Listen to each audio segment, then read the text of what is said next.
Join me, please and thank you. Wait till I introduce everyone. David Brady, who is the writer and director of the show, as well as the artistic director of Proforca and The Lion and Unicorn. Ben Watts, Emily O'Mahony, Kitty Evans, Conor Rowlett, and you might not recognize Mark Conway, who is the movement director for the production. And now you can get it.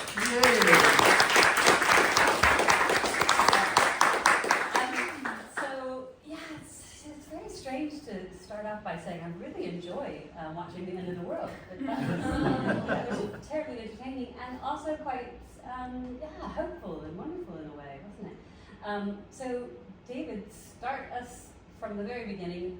How did you have an idea to show us End of the World in this fashion?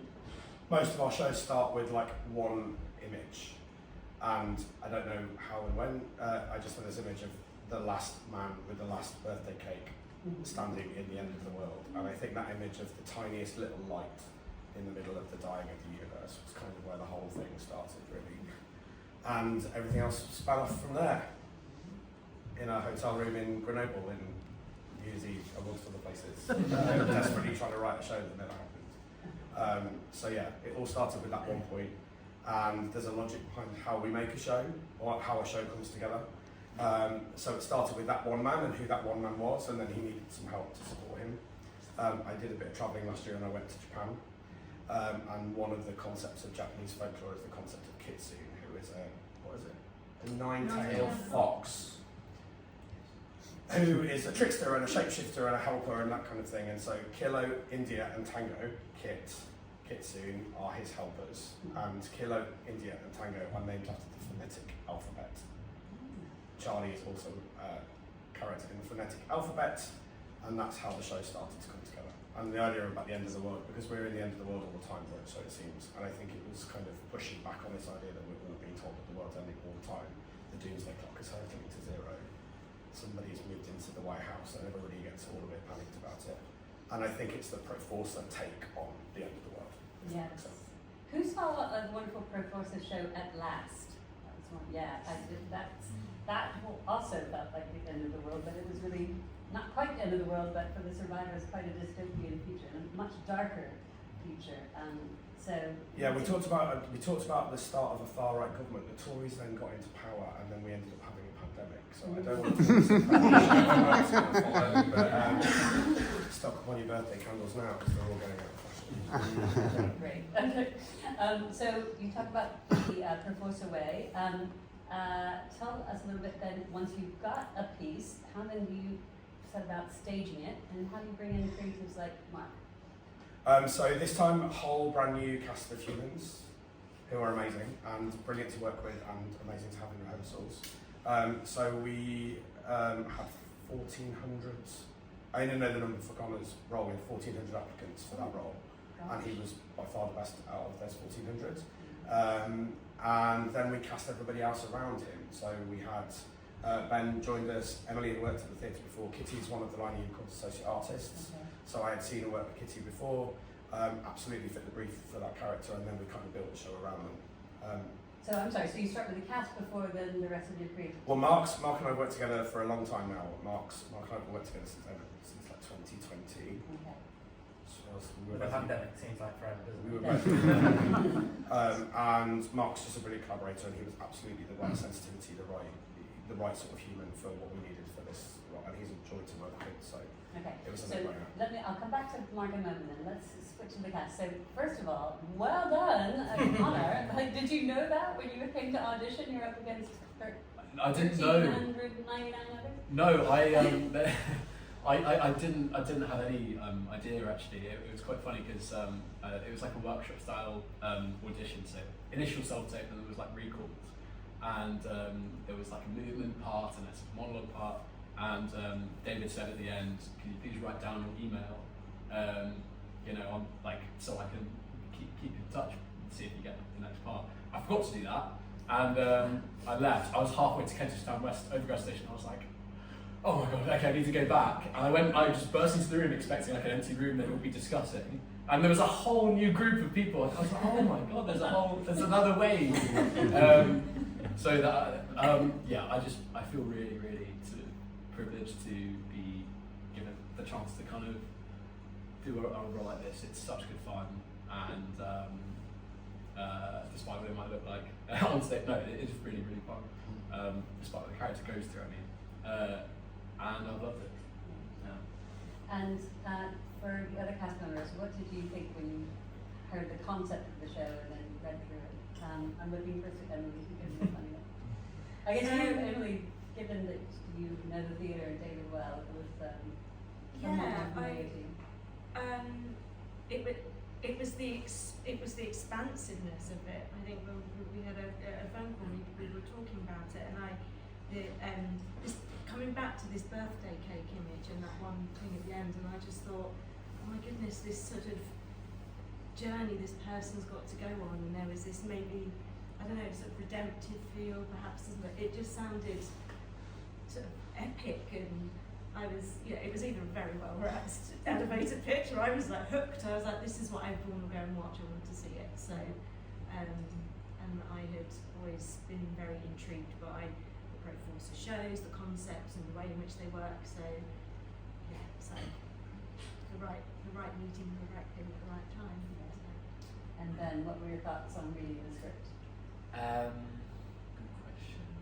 I think for me the variety was really, really appealing, especially the concept of liminal spaces, and obviously we went through a lot of different liminal spaces, and how that kind of just adds to an entire journey for the play. And as Kit, that's so great to play, and makes I'll speak for myself, makes my job easy, because I can just tap into another version of Kilo, and then have fun with that, whilst always trying to get Charlie to tag along and follow us. So yeah, for me the variety was really, really appealing. And Katie, what appealed for you? Yeah, similar kind of thing, just like how unique a story it was, and just a lot as an actor to like get your teeth into. Just so much fun, like all the different characters that we get to play, and and I'd seen lots of Proforca shows before, and just really excited the opportunity to work with them. So Now, Mark, tell us what a movement director does. I know it may sound obvious, but maybe not. Yeah, deals with like the movement stuff, the actors' bodies, as some of those words have popped out, like the epic nature of the size that you're trying to like deal with in a space that is small. Like it is small, and with everybody in here as well, it feels like quite crowded, but it's still getting to feel that kind of vastness.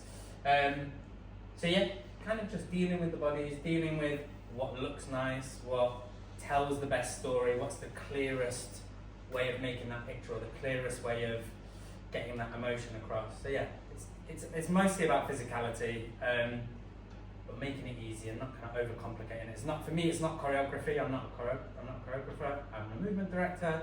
So yeah, working with actors' bodies to tell a story.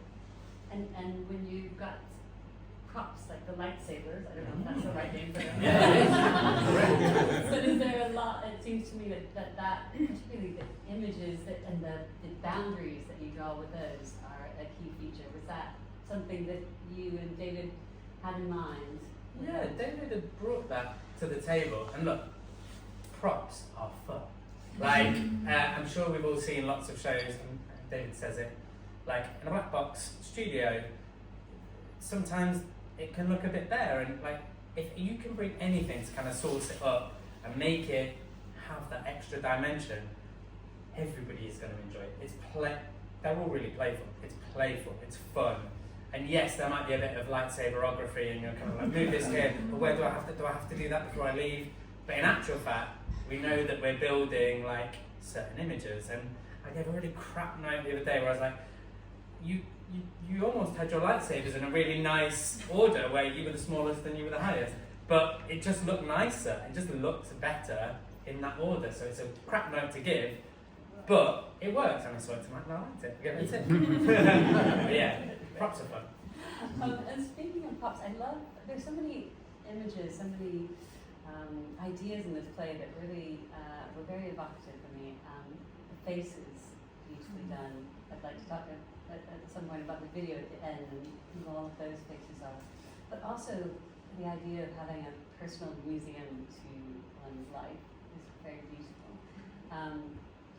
Are any of those props from any of your lives? I mean, something not personal that museum is. I mean, there's a couple of bits. Some of it is not personal, but there's Conor's actual graduation photograph. It's not here. It's in the dressing room, but it's on the set. There are some I spent all of yesterday signing swimming certificates. So there's so if you look closely enough, there's some of that sort of stuff. There's a little football boot. The best bit of it of all is that Fisher-Price telephone. No, Nancy and I found it. Oh God, that brought back memories. It was, so that might be going to our one of our associate directors, our 2-year-old associate director at the end of the room. When it's finished. But I think that's kind of the fun bit, right? And those people that have seen our work before, it's really hard to keep this room interesting when you I sit in this room 350 days of the year. I'm in it sometimes, right? I close my eyes and I can see that specific lighting configuration at the back. There are new lights in here, I don't know if you've noticed, if you've gone in before. There's very big, powerful LEDs at the back, and why exploding the world LEDs.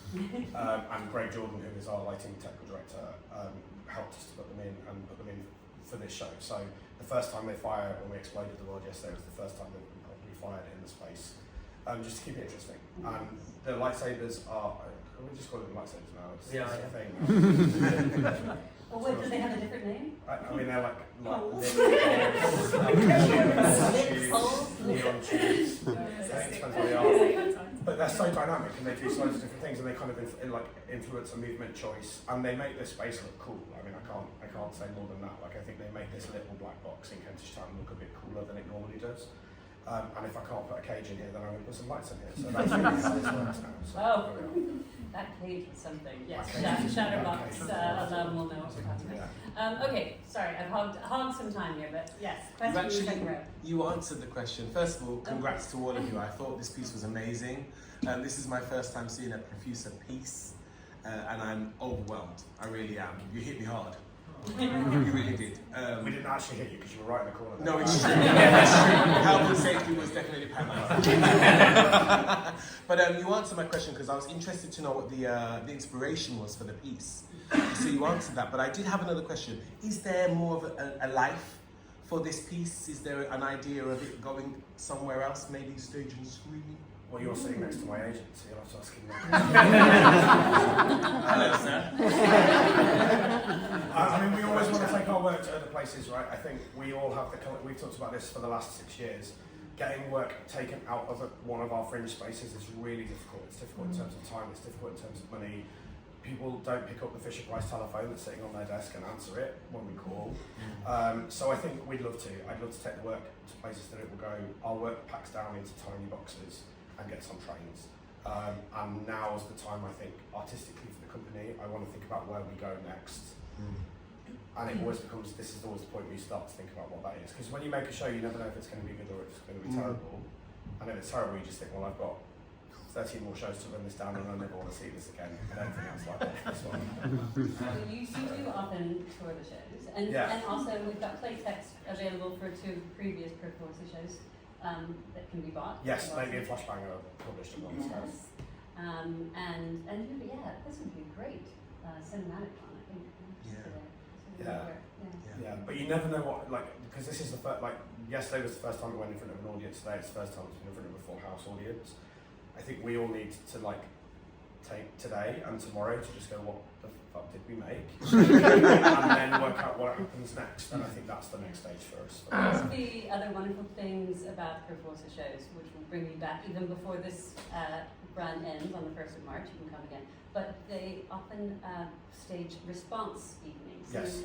There are 2 other performances that are responses to the work here. Tell us a little bit about that. So the End of the World show, we have a thing called the Side Hustle, which we introduced last year, and the Side Hustle was like everything that we want to do that's like an experiment. So that includes like Scratch Nights, it's like the channel for that now sits in what we call the Side Hustle project.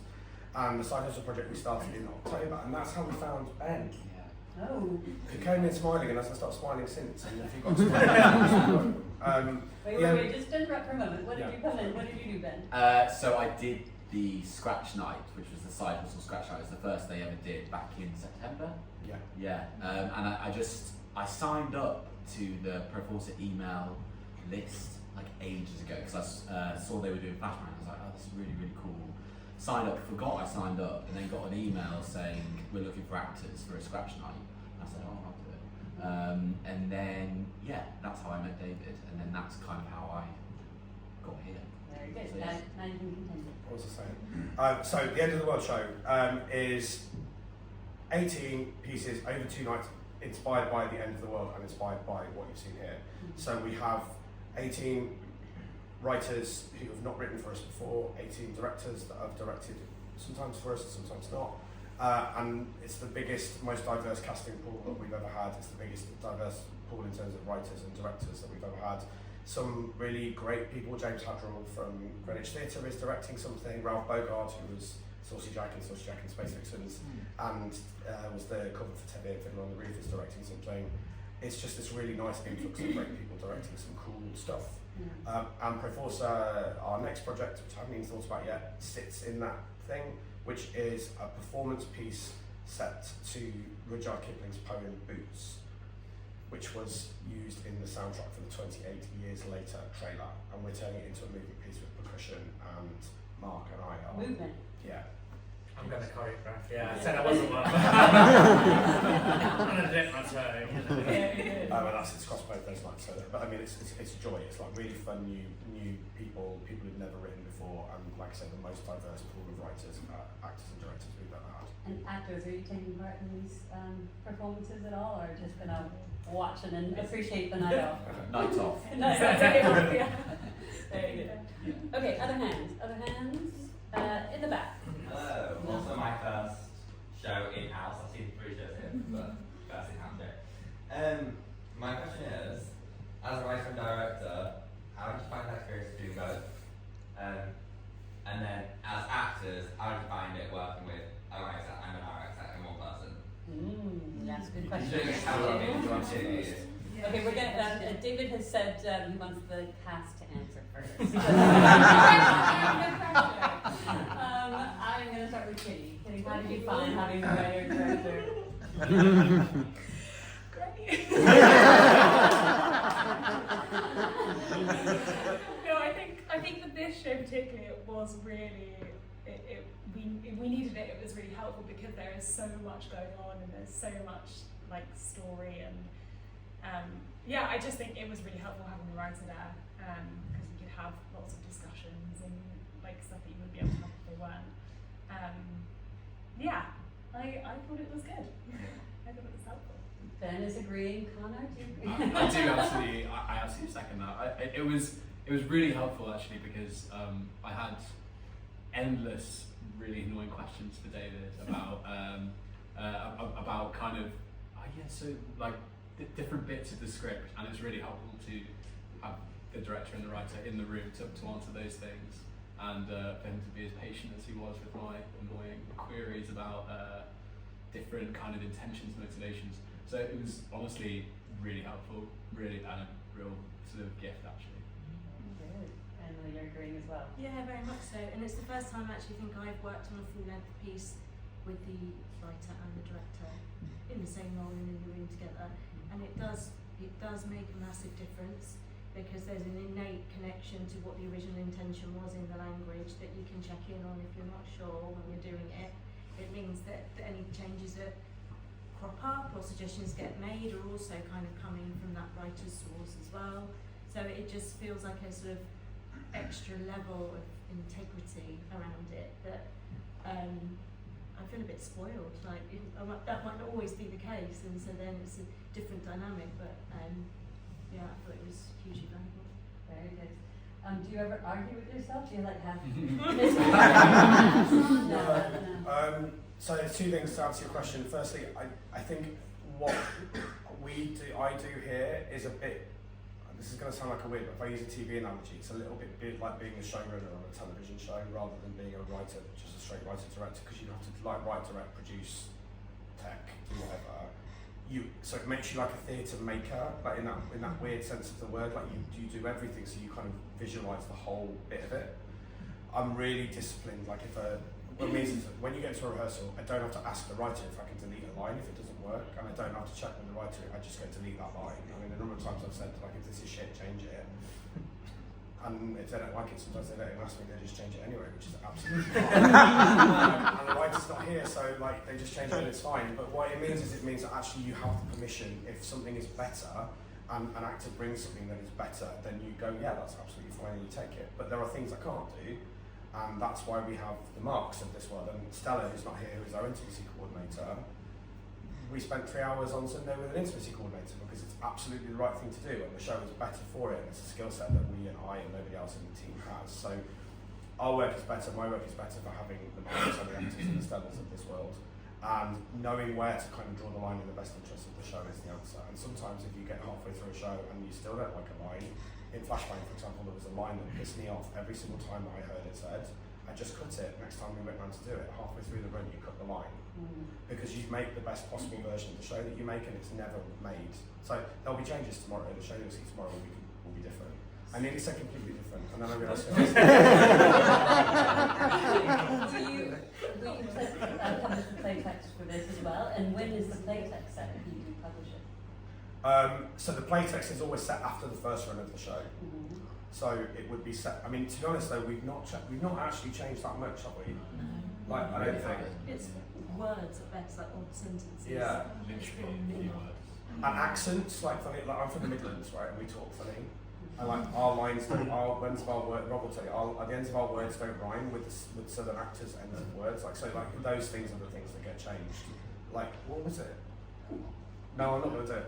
There's a particular line in the show that Emily says, ask me in the bar afterwards and I'll tell you what it is, and we had to have a conversation about what it meant in my speak, because it means something completely different. We're all going to have to figure that out. Okay, and to Emily's credit, she keeps it the way that I wrote it, so well done you. Professional. And she hasn't messed it up, because if she messes it up, it's going to sound really, really, really bad. She's not messed it up. That's my biggest fear. Okay. Get that wrong. Heather, you had a question. Yeah, I always admire the sound with Proforca as well.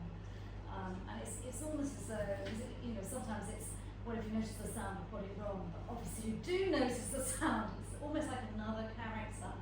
And I wondered how you developed it and whether there were any difficulties in doing that, because, you know, it is almost like another character in the piece.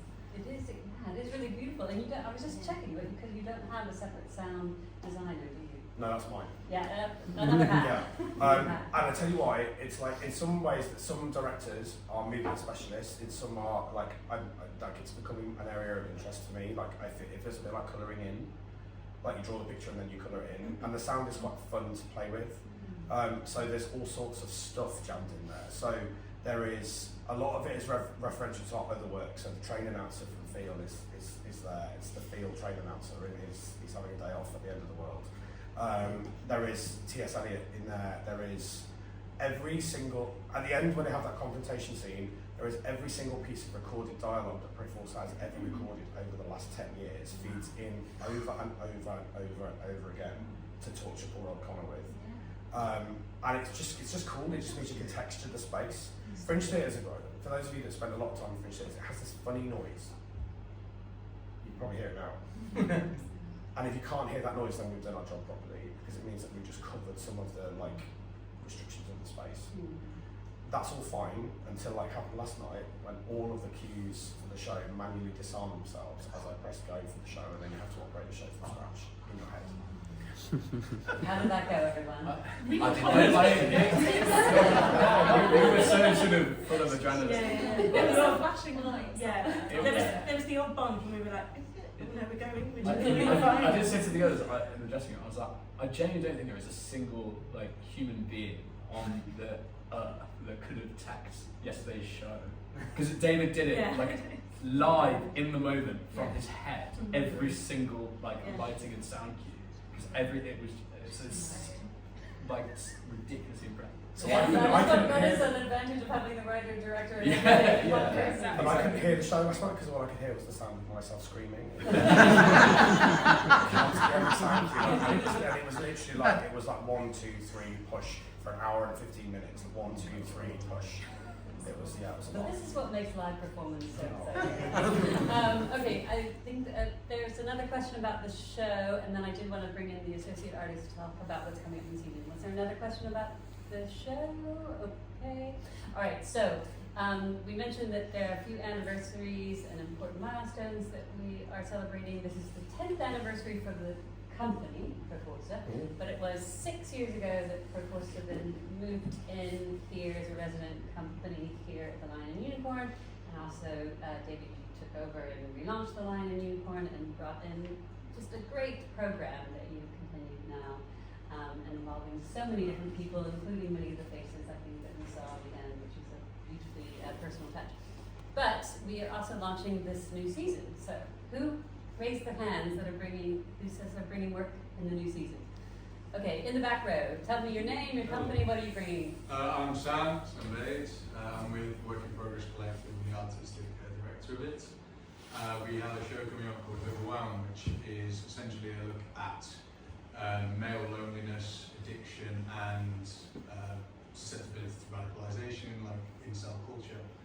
And I'll be acting in it, and my partner's writing and directing it. So we will also have a writer and a director in the room in one person. Wonderful. And what's the date of your show? Overwhelm. The date. Sorry. The 7th of April to the 14th. 7th to the 14th of April. Okay, there was a hand over here. Yep. Hello, I'm also Sam. Oh.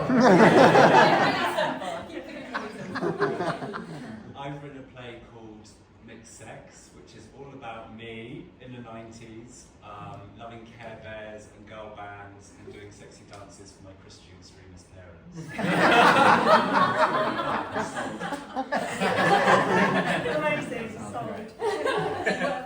What's the date for that? The 17th to the 21st of March. And are the parents coming? To be decided. Let's send our relatives to watch first.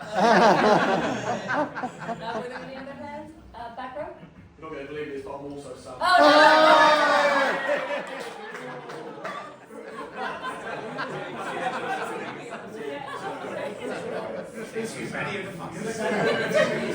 Summer of Sam. The season of Sam. SOS. I'm a writer and an actor, and I've written a play called Penguin, which is coming to Lion Unicorn, I believe, on the 23rd of June. The date just jumped out of my head.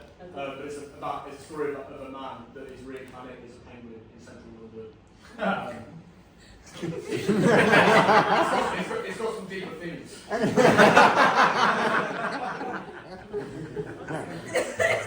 Excellent. Any more Sams? any more Sams or shows or anything? No? Everyone's sorted. Fantastic.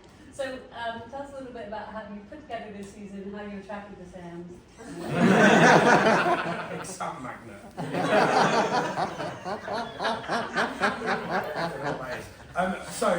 We have a year-round open call out. They naturally divide themselves down into seasons. We start kind of in January, and then we go up to Camden Fringe. Talk about Camden Fringe later, because we're in the middle of that now. I think we always want to bring in work that talks about stories. I think most, like the Lion Unicorn ethos was like be who you want to be, and I think that's now changed. So Nance, who is an operations manager for the theatre, and I see a lot of work, and we see a lot of people, and we see a lot of stuff, right? And we meet a lot of people, and I think it's really hard sometimes to choose what's a right fit for the theatre and what isn't. Sometimes you want to try some new stuff, sometimes you want to try some cool stuff. What I know for sure is that I want to make sure that we continue the new writing thing, but the storytelling bit of this is really important for me, right? I've seen quite a lot of shows now which are one person and an IKEA chair. I can't go into IKEA at the moment because if I walk around IKEA, it's like I'm in a Fringe theatre show. I know every single one of them by the shape of them and where they've come from. We're booting the IKEA chairs out and we're bringing in like fully well-rounded storytelling. I think is really important. So the theatre's sort of impetus push is to make sure that we tell stories. They aren't just one person standing up in a spotlight saying, "This is how unfortunate my life is," or whatever. And I think we're not in pandemic times anymore. I feel like there's a moving on, and that moving on has got to be back to like proper decent storytelling. And I suppose with this show a little bit, I was like, if we can blow the world up, you can do anything. and we want all of those stories. So if somebody wants to bring me a girl band, I'm quite happy for a story about a girl band. If somebody wants to bring me a man that turns into a penguin, absolutely take it. And obviously Work in Progress Collective are brilliant collaborators of ours and associate artists, new associate artists as well, of ours. And all of those stories are different, because I think some theatres programme to a very specific ethos, and that means that they attract a specific audience. I don't want us to do that. I want us to make sure that we've got a really diverse group of people who come to our doors all the time. And every time a show comes in, we get a new group of people, we get a new audience. And then they come back, hopefully. Very good. So there's lots to come back for. So I have just one final question, and one word answers are all that's required from everyone on the stage with me. How do you think the world is going to end? Mark? The first word is bacteria. Bacteria. Conor? Don't want to be a gloomster, but climate. That's my honest. Nuclear. Indecision. Very philosophical, thank you. AI. Mine is indefinitely. Indefinitely. Oh, we got the smart ones there. Yes. So many things come to mind. What's yours? Trump. No.